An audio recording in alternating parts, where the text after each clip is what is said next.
Praise Lord, praise Lord, praise Lord. Hallelujah, hallelujah, hallelujah. सबको जय मसीह की। परमेश्वर, हमारा परमेश्वर जो सबका परमेश्वर है, वो कहता है कि वो जीवितों का परमेश्वर है, मुर्दों का परमेश्वर नहीं। अगर जीवता उसकी आराधना नहीं करते तो वो उससे सब कुछ छीन लेता है। Hallelujah, praise Lord. आज के सुसमाचार के लिए परमेश्वर की बेटी प्रार्थना करेगी। सबको जय मसीह की। परमेश्वर आप सबके साथ हैं और आप सबसे बहुत प्रेम करता है। Hallelujah, hallelujah. महान परमेश्वर, सर्वशक्तिमान ईश्वर, जमीन आसमान दे मालिक दे खालिक, तुहाडा धन्नवाद, तुहाडा शुक्र करदे स्वामी अज दे सुंदर दिन लई, सुंदर समय लई, सुंदर सुबह लई पिता जी, जो साडियां जिंदगियां च बख्शी प्रभु, खुशियां ते आनंद दा दिन बख्शिया, तंदुरुस्ती दित्ती पिता जी, और अपने कदमां च बैठण दे अपना फजल बख्शिया प्रभु। ये सब तुहाडी दया, तुहाडी किरपा है मेरे पिता परमेश्वर। तुहाडी बेटी हृदय तो तुहाडा धन्नवाद, तुहाडा शुक्र करदी स्वामी, और जो वचन देंदे हैं प्रचार करना उस लिए भी तुहाडा धन्नवाद, तुहाडा शुक्र करते हैं। बेनती करदी पिता जी, हुण तुसीं अपने वचन के अनुसार साडे विचकार आओ और वचन पढ़ने, प्रचार करने साडा मुँह बन के बोलो पिता जी, ताकि तुहाडा दिता वचन तुहाडी इच्छा के मुताबिक मेरे पिता परमेश्वर दुनिया की शोर तक पहुँचे। तुहाडा धन्नवाद, तुहाडा शुक्र करते हैं प्रार्थना सुनने लई। प्रार्थना प्रभु जीसस के समर्थी के पवित्र नाम विच मंगते, आमीन। आमीन, हालेलुया। हमने जो बात कही है वो बिल्कुल सत्य है, क्योंकि परमेश्वर नहीं चाहता कि आप जीवित होकर उसकी आराधना ना करें, स्तुति ना करें। ये नहीं, बर्दाश्त नहीं करता। हालेलुया। अब सुनिए वो क्यों कहता है कि वो इब्राहिम, इसहाक और याकूब का परमेश्वर है, वो जीवितों का परमेश्वर है। वो बेशक मर गए हैं लेकिन उनकी अंश चलती आ रही है, सब जीवते। हालेलुया। उसी ने इब्राहिम से कहा था कि तुझसे धरती के सारे कुल आशीष पाएंगे और तू धरती के कुलों का मूल पिता ठहरेगा। इसीलिए वो जीवितों का परमेश्वर है, उसका कुल खत्म नहीं होता, कभी खत्म होगा भी नहीं, क्योंकि हमारा परमेश्वर जो सदा लव रहने वाला है, जीवित है। पहला भी वही है, आखिरी भी वही है, अल्फा भी वही है, ओमेगा भी वही है, आदि भी वही है, अंतिम भी वही है। हालेलुया। अब सुनिए, ये जीवन हमारे परमेश्वर ने हमें इसलिए दिया है कि मनुष्य उसके किए हुए सारे कामों का धन्यवाद करता रहे। क्या आप करते हैं? जरा बारिश तेज आ जाए, घरों में पानी आ जाए, छतों से पानी टपकने लगे तो 1000 गालियां निकालते हैं। घर बनाने में देर हो जाए, रास्ते में पैसे खत्म हो जाएं, तब परमेश्वर को बुरा भला कहते हैं। उसका धन्यवाद नहीं करते कि तुम जीवित हो, तुम्हारी सांसें चल रही हैं, ये सब कुछ तुम दोबारा हासिल कर सकते हो। Hallelujah, praise Lord. सुनिए, हमने बताया कि परमेश्वर ने किसी को भी अगर लाड प्यार अधिक किया है तो उसने उसको शोकित किया है। सबसे पहले भी हमने बताया था, एक ही जो इंसान सबसे ज़्यादा लाड प्यार वाला था, जिसको सब कुछ दिया था, सुलेमान, उसने भी उसको शोकित किया। हालेलुया। अब देखिए, और क्रोध दिलाया था, अगर हम जीते जी उसके किए हुए कामों का धन्यवाद नहीं करते, शुक्रगुजार नहीं करते, तो वो अधोलोक की तय तैयार कर रहा है, जहाँ पर शैतानों और उसके दूतों के लिए एक ऐसी आग धधक रही है जो कभी बुझती नहीं। हालेलुया। हमें उसकी हर हाल में, हर बात में धन्यवाद करना है। Hallelujah, praise Lord, praise Lord, hallelujah. सुनिए, और इसी बात पर वो प्रसन्न रहता है। मनुष्य भी भरपूर जीवन जीता है। अगर उसके क्रोध को भड़काया तो याद रखो वो जल उठने वाला परमेश्वर भी है। उसकी आग के जलजले से कोई बचा नहीं सकता, कोई नहीं बचा सकता। अगर वो बचा सकता है तो वो उस मनुष्य को बचाता है जो उस पर भरोसा करता है, विश्वास करता है। शद्रक मेशक अबदनगो को राजा ने कहा, क्या कहा कि उसकी आराधना करो, उसकी मूर्त को दंडवत करो। उसने कहा राजा जा, जो करना है कर ले, हम नहीं डरते। उसने कहा आग में डाल देंगे, उसने कहा डाल दो। मर जाओगे, कोई बात नहीं। वैसे तो हमारा परमेश्वर उस आग से बचाने की ताकत रखता है। अगर ना भी बचाए तो भी हम उसका धन्यवाद करेंगे, क्योंकि ये जीवन उसका है, उसके पास चला जाएगा। आमीन, हालेलुया। ऐसी बात अगर हर कोई सोच ले तो दुनिया में पाप, बुराई, घमंड, निर्दयता सब कुछ अपने आप खत्म हो जाएगा। हालेलुया। क्योंकि सजा देने वाला डर जाएगा कि परमेश्वर बलशाली है। हालेलुया। उसकी आग के जलजले से आपको कोई बचा नहीं सकता।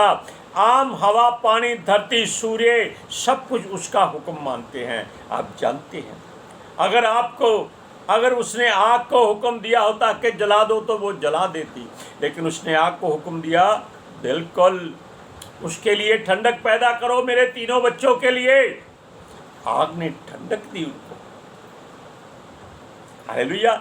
और ये सब उसकी आज्ञा मानते हैं, इसी कारण सब मनुष्य सुरक्षित है। अगर वो सूर्य को बोले कि धरती के पास चला जा, तो आप जानते हैं क्या होगा, धरती उसी समय कोयले के रूप में बदल जाएगी। कोयला जब जलता है तो उसको हाथ लगाना मुश्किल होता है, आप तो वैसे ही मिट्टी हैं। हालेलुया। उसका हर काम मनुष्यों के द्वारा ही आजमाया गया है, यानी कि फिर भी मनुष्य उसकी आजमाइश करता है। बेशक वो खुद कहता है परख कर देखो, परंतु जो मर जाते हैं, मिट्टी में मिल जाते हैं, अधोलोक में उतर जाते हैं, वो बेबस और असहाय हो जाते हैं, क्योंकि वो उसका धन्यवाद नहीं करते। उस जीवते परमेश्वर से कुछ आस नहीं रख सकते, क्योंकि उन्होंने उस समय कोई अच्छा काम नहीं किया जब उसका आत्मा हमारे अंदर काम कर रहा था, जीवित थे। हालेलुया। क्योंकि जो अधोलोक में चला जाता है, अधोलोक का मुंह बंद हो जाता है, वो फिर वापस नहीं खुलता। वो ऐसा फिसलाहा है, एक घड़े की नाई, उसमें कुछ गिर जाए आप ऊपर वापस कभी नहीं चल सकते, क्योंकि घड़े की दीवारें ऐसी होती हैं, उस पर आप चढ़ नहीं सकते। हालेलुया। सुनिए, मृत्यु में जो पड़े हुए हैं, कब्रों में पड़े हुए हैं, वो किसी भी तरीके से परमेश्वर का धन्यवाद नहीं कर सकते। इसीलिए कहते हैं कि परमेश्वर जीवितों का परमेश्वर है। हालेलुया। परमेश्वर की महिमा केवल जीवित लोग करते हैं। लाशों में से रूह निकलते ही पता नहीं कहाँ चली जाती, कोई नहीं जानता। उसको फुर्सत नहीं मिलती कि वापस आओ। जिनकी लाशें लोथ कब्रों में रखी जाती हैं, वो परमेश्वर की किसी इच्छा या जरूरत को नहीं चाहते, कोई उम्मीद नहीं रखते, क्योंकि चुपचाप पड़े रहते हैं, गल जाते हैं, या फिर धरती में रहने वाले कीड़े उनकी देह को खा जाते हैं। हम कितनी सजा कर कब्रें बनाते हैं, उनमें कपड़े लपेट कर अच्छे वस्त्र पहनाकर उनको कॉफन में लपेट कर रख देते हैं, मिट्टी में दबा देते हैं। क्या वहाँ शरीर रहता है? नहीं रहता। वो कहते हैं परमेश्वर उठाएगा, अरे परमेश्वर तब नया शरीर दे देगा, पुराने शरीर से, मिट्टी का शरीर नहीं, वो आत्मिक शरीर देगा। अब पढ़िए यशाया की पुस्तक 38 अध्याय 38 की 18वीं आयत में। क्योंकि अधोलोक तेरा धन्यवाद नहीं कर सकता, ना मृत्यु तेरी स्तुति कर सकती है। जो कब्र में पड़े वह तेरी सच्चाई की आशा नहीं रख सकते। हालेलुया। ये परमेश्वर का जो वादा है, वचन है कि जीवित रहो और परमेश्वर के नाम से आशीष पाते रहो। यीशु को हमारे लिए मार खानी पड़ी थी, लेकिन दर्द किसको हुआ था जानते हैं? पिता परमेश्वर यहोवा को। उसने स्वर्गदूत भेजा था ताकि उसको समर्थ दे दे और यीशु के मुंह पर हाथ रख ले ताकि वो हाय ना कर सके, क्योंकि यीशु शरीर में था और स्वर्गदूत आत्मा में आते हैं, शरीर में नहीं आते। वो बड़ी सामर्थ लेकर आते हैं क्योंकि वो परमेश्वर का हुक्म साथ लाते हैं। हालेलुया। वरना एक शरीर जीवित रहते हुए इतनी बुरी तरह से रौंदा और कुचला जाए तो बर्दाश्त से बाहर हो जाता है। अब जानते हैं कि यीशु मसीह को कितनी क्रूरता से सजा दी गई थी। कोड़ों, कीलों और कांटों से भेद भेद कर उसके शरीर को छेद छेद कर दिया था, छलनी छलनी कर दिया था। और वचन कहता है कि हे पिता, अपने वचन की तलवार हमारे हृदय गुर्दे को आर पार छेद दे ताकि सारी बुराई निकल जाए। ध्यान रखिएगा इस बात को। हालेलुया। क्योंकि पिता परमेश्वर उसके बदले में संसार के पापों गुनाहों को साफ करता रहा। यानी दर्द कोई सहे, आनंद कोई उठाए। वैसे ही यशाया नबी को भी ताड़ना सहनी पड़ी थी। हमने पिछली बार बताया था कि जिन नबियों को ताड़ना सहनी पड़ती है, परमेश्वर उनकी तारीफ करता है। हालेलुया। अब सुनिए, उसको 3 साल तक नंगा रहना पड़ा, बिना जूतों के, बिना कपड़ों के। क्यों? ताकि वो उन लोगों को जो परमेश्वर का विरोध करते हैं बता सके कि ये तुम्हारी हालत होने वाली है। तुम लोगों को तुम्हारे बैरी, तुम्हारे दुश्मन ऐसे ही ले जाएंगे और ऐसी सजा देंगे, निस्वस्त्र कर देंगे, नंगे करके छोड़ देंगे। क्यों? तुम लोगों ने दूसरों को नंगा करने की कोशिश की। यीशु मसीह भी इसीलिए नंगा होकर, बेशक उनके कपड़े उन्होंने फाड़े थे, सजा पाई थी, वस्त्र उसके शरीर पर नहीं था। हालेलुया। अब सुनिए, यशाया को आटे में गोबर डालकर गूंथ कर खाना पड़ा था ताकि उनको मालूम हो जाए कि उनको भी ऐसा ही खाना मिलना है। और कैदियों को और पकड़े हुए लोगों को ऐसी ही रोटी दी जाती थी। जिनसे उनके बैरी नफरत करते थे, वो परमेश्वर की ओर से नफरत होती थी, ताकि वो लोग जान जाएं कि परमेश्वर है। हालेलुया। यशाया नबी नंगा रहा। ये दृष्टांत बताता है जैसे वो नंगा घूमता है, वैसी हालत मिस्री और कूशी लोगों की भी होगी। दूसरे राजाओं के द्वारा परमेश्वर उनको बंदी बनवाएगा, कैद कराएगा। कोई बच्चा, बूढ़ा, स्त्री, पुरुष, कोई जवान, कोई नहीं छोड़ा जाएगा। ये अपने लोगों को ऐसे ही इस्तेमाल करता था। आप पढ़ सकते हैं यशाया की पुस्तक 20वां अध्याय उसकी 2 से 4 आयत तक। उसी वर्ष यहोवा ने आमोस के पुत्र यशाया से कहा, जा और अपनी कमर का टाट खोल और अपनी जूतियां उतार। अंत उसने वैसा ही किया और जे नंगा और नंगे पांव घूमता फिरता था।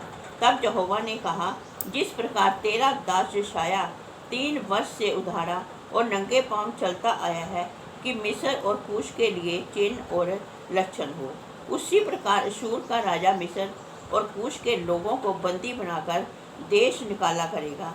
क्या लड़के क्या बूढ़े, सबों को बंदी बनाकर उधारे और नंगे पांव और नितंब खुले ले जाएगा, जिससे मिस्र लज्जित हो। ऐसी सजाएं परमेश्वर देता है अपने लोगों को उनके सामने लज्जित करके। यीशु मसीह को कितना लज्जित किया गया था, कितना मारा गया था, लेकिन उसने उफ नहीं की। वैसे ही आज के लोग नंगे हो रहे। आप संसार में देख लीजिए, हर कोई फटा वस्त्र पहनकर घमंड से चलता है कि ये महंगे वस्त्र, फटे हुए वस्त्र, महंगे वस्त्र। Hallelujah, praise Lord. परमेश्वर की युक्ति कोई नहीं जान सकता। अगर वो कुछ दे देता है तो वो लेना जानता है, अगर हम उसका धन्यवाद ना करें। अगर परमेश्वर आपको जीवन देता है तो केवल उसकी महिमा करो। अगर आशीषें बरकतें देता है, अनुग्रह करता है, तब भी उसकी महिमा करो। अपनी वडियाई और अपनी महिमा मत करो। राजा हिजकिया, जिसकी कमर में फोड़ा था, वो मरने वाला था, शायद 15 मिनट में मर जाता। परमेश्वर ने कहा तू मर जाएगा। अपने परिवार को आज्ञा दे दे के क्या क्या करना है। हालेलुया। लेकिन हिजकिया रोकर 15 साल की उम्र पा गया। उसको परमेश्वर के द्वारा परीक्षा हुई। परमेश्वर ने कुछ लोगों को उसके पास भेजा कि जाओ इसकी सुनो ये क्या कहता है। राजा हिजकिया ने परमेश्वर का नाम एक पल भी नहीं लिया कि उसने उसको 15 साल की आयु दी, चिन्ह भी दिखाया, घड़ी की सुई आगे पीछे कर दी। उसने केवल अपनी तंदुरुस्ती, अपनी महिमा और सारे हथियार, सारे भंडार, सारा परिवार, जो कुछ भी उसके साथ था, उसके बेटे बेटियां, पत्नियां, दासियां, सबकी महिमा उसके सामने कर दी। तब यशाया नबी को परमेश्वर ने भेजा, जा इसको बता कि इसने क्या गलती की है, इसका अब सब कुछ परमेश्वर छीनने वाला है। वो कहता है कि मेहमानों को तूने केवल अपनी महिमा की है, परमेश्वर की एक बात भी नहीं की। क्यों नहीं की? अब तेरा सब कुछ छिन जाएगा, तेरे बेटे बेटियां भी छिन जाएंगे, तेरे दास दासियां और तेरी पत्नियां भी छिन जाएंगी, तेरी एक एक वस्तु, सोना चांदी, तेरे सब हथियार वो लोग लूट कर ले जाएंगे जिनको तूने सारा भेद दिया है। अब इस बात को पढ़ सकते हैं यशाया की पुस्तक 39 अध्याय उसकी 5 और 6 आयत में। तब यशाया ने हिजकिय्याह से कहा, सेनाओं के यहोवा का ये वचन सुन ले। ऐसे दिन आने वाले हैं जिनमें जो कुछ तेरे भवन में है और जो कुछ आज के दिन तक तेरे पुरखाओं का रखा हुआ तेरे भंडारों में है, वह सब बेबीलोन को उठ जाएगा। यहोवा ये कहता है कि कोई वस्तु ना बचेगी। हालेलुया। परमेश्वर, हमने कई बार बताया कि संसार की बात को याद कर लो कि वो देता है तो छप्पड़ फाड़कर, अगर वापस लेता है तो थप्पड़ मारकर। राजा के मुंह पर भी ऐसे ही थप्पड़ पड़ा। उसने बड़े बड़े राजाओं को ऐसा ही किया, नस्तनाबूद कर दिया, उनका नाश कर दिया। नबूदकर नेशर को उसने जानवर बना दिया। वो घास खाता था, उसके नाखून चुगलों की तरह, एक उल्लू की जाति होती, उसके नाखून बहुत बड़े होते हैं, वैसे नाखून हो गए थे उनके। उसके शरीर पर सारी रात ओस पड़ती। वो कहता है जब तुम सच्चे दिल से उसको याद करोगे वो तुम्हारे सामने हाजिर होगा। तुम्हारा हृदय उसके लिए हमेशा खुला रहे और गंदगी ना हो। तुम्हारा मन शुद्ध हो, दिमाग साफ हो, जुबान एकदम पवित्रताई की बातें करे। Hallelujah, hallelujah, praise Lord. आप इन बातों को ध्यान रखिए कि जो परमेश्वर आपको देता है, अच्छा है, बुरा है, बीमारी है, नहीं है, तंदुरुस्ती है, धन है, नहीं है, हमेशा उसका धन्यवाद करो। आप कभी भी लज्जित नहीं होगे। आज के सुसमाचार के लिए परमेश्वर की बेटी प्रार्थना करेगी। Hallelujah, thank you Jesus, thank you Lord, thank you पिता आत्मा जी। ਤੁਹਾਡਾ ਧੰਨਵਾਦ, ਤੁਹਾਡਾ ਸ਼ੁਕਰ ਕਰਦੇ ਸਵਾਮੀ, ਸਾਡੇ ਵਿਚਕਾਰ ਆਉਣ ਲਈ, ਵਚਨ ਪੜ੍ਹਨੇ, ਪ੍ਰਚਾਰ ਕਰਨੇ, ਸਾਡਾ ਮੂੰਹ ਬਣ ਕੇ ਬੋਲਣ ਲਈ ਪਿਤਾ ਜੀ। ਤੁਹਾਡੀ ਬੇਟੀ ਹਿਰਦੇ ਤੋਂ ਤੁਹਾਡਾ ਧੰਨਵਾਦ, ਤੁਹਾਡਾ ਸ਼ੁਕਰ ਕਰਦੀ ਸਵਾਮੀ। ਸੱਚਮੁੱਚ ਖੁਦਾ, ਤੁਹਾਡਾ ਦਿੱਤਾ ਵਚਨ ਤੁਹਾਡੀ ਇੱਛਾ ਦੇ ਮੁਤਾबिक ਮੇਰੇ ਪਿਤਾ ਪਰਮੇਸ਼ਵਰ ਦੁਨੀਆ ਦੀ ਸ਼ੋਰ ਤੱਕ ਪਹੁੰਚੇ। ਲੋਕ ਸੁਣਨ ਔਰ ਸੱਚਾਈ ਨੂੰ ਜਾਣਨ ਔਰ ਸੱਚਾਈ ਉਹਨਾਂ ਨੂੰ ਆਜ਼ਾਦ ਕਰੇ ਪਿਤਾ ਜੀ। ਮੈਂ ਤੁਹਾਡਾ ਧੰਨਵਾਦ, ਤੁਹਾਡਾ ਸ਼ੁਕਰ ਕਰਦੀ स्वामी, ਔਰ ਤੁਹਾਡੇ ਬੱਚੇ, ਤੁਹਾਡੀ ਸਾਰੀ ਪ੍ਰਜਾ ਹਮੇਸ਼ਾ ਤੁਹਾਡੀ ਸ਼ਾਂਤੀ ਔਰ ਤੁਹਾਡੇ ਅਨੁਗ੍ਰਹਿ ਵਿੱਚ ਬਣੀ ਰਹੇ। आमीन। आमीन। प्रभु की बेटी लास्ट में एक वचन बोलती है कि सच्चाई उनको आज़ाद करे। ये सच्चाई क्या है? ये है सच्चाई, ये है कि परमेश्वर एक है। संसार में उसके अलावा कोई ईश्वर परमेश्वर प्रभु नहीं है। बेशक संसार के अपने बनाए हुए प्रभु ईश्वर बहुत हैं, लेकिन सृष्टि का कर्ता एक ही है, उसका नाम है मैं जो हूँ सो हूँ। हालेलुया। सबको जय मसीह की।